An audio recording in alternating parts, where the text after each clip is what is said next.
Imom Buxoriy nomidagi Toshkent Islom institutida dolzarb aqidaviy va zamonaviy fiqhiy masalalarga oid tadqiqotlardagi yondashuvlar mavzusida Respublika ilmiy-amaliy konferensiyasi tashkil etildi. Tafsilotlar navbatdagi lavhamizda.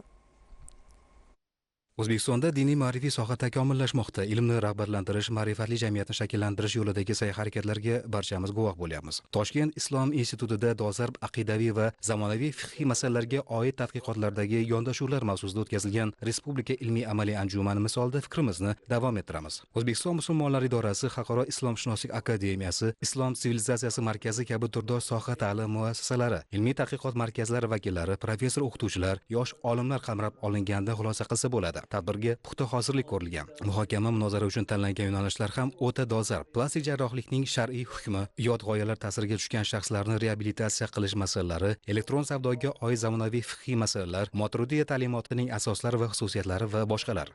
Jamiyatimizda yoshlarni yot g'oyalar ta'siriga tushib qolishi va bu masalalarda ichida o'ralashib turli xil qarashlarni ilgari surishi bevosita ularni bugungi kunimizdagi aqidaviy va fiqhiy masalalardagi tushunchalarni torligi va bu borada turli xil oqimlarni qarashlarni o'zi bilmagan holatda talqin qilishi bilan kuzatilib boriladi.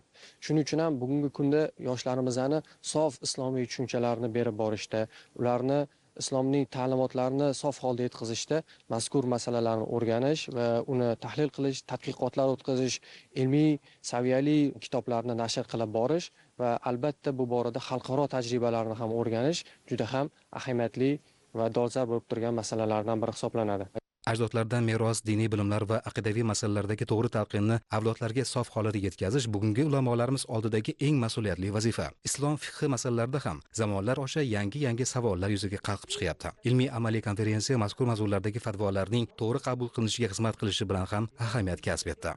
Aqidaviy masalalar bu o'zgarmaydi, ya'ni bu muayyan bir vaqtga yoki anaga qarab o'zgarmaydi, lekin turli g'arazli maqsadlar ortidan kelib chiqqan holda ba'zi bir e'tiqodiy masalalarni ilmiy yetarli bo'lmagan oddiy insonlarga bu o'zining shaxsiy manfaatidan kelib chiqqan holda turli talqinlar, turli sharhlashlar bo'lgan. Mana shuning ortidan mana shunaqa ba'zi bir firqalar yoki oqimlar kelib chiqqan.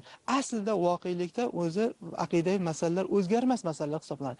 Mana shuning uchun ham hozirgi kunda ham o'sha aqidaviy masalalarni islom dini asl manbalarida qanday yoritilgan bo'lsa, ana o'shanaqa shaklda to'g'ri yoritib berish yoki yetkazish, talqin qilish mana shunday muhim ahamiyat kasb etadi. Ilmiy tadqiqot markazlari, ta'lim muassasalari o'sha islom dinining asl manbalarini o'rganish, uni nafaqat ular ustida ilmiy tadqiqotlar olib borish, muhim asarlarni tarjima qilish va ilmiy maqolalar yozish ishlari bilan shug'ullanadi va o'z navbatida mana shu islom dinining ezgu g'oyalarini xalqimizga, oddiy yoshlarimizga yetkazish ishlari bilan shug'ullanib kelmoqda. Konferensiyaga taqdim etilgan Qur'onshunoslik, hadisshunoslik, fiqh, kalom ilmi va aqida yo'nalishlariga oid 70 dan ortiq maqolalar maxsus ilmiy to'plamga kiritildi. Anjuman diniy ma'rifiy sohada ilmiy yondashuvlarni yanada rivojlantirish, sog'lom e'tiqodni mustahkamlash, fiqh va aqida fanlarining zamonaviy muammolarini hal etishda muhim qadam bo'lib xizmat qildi.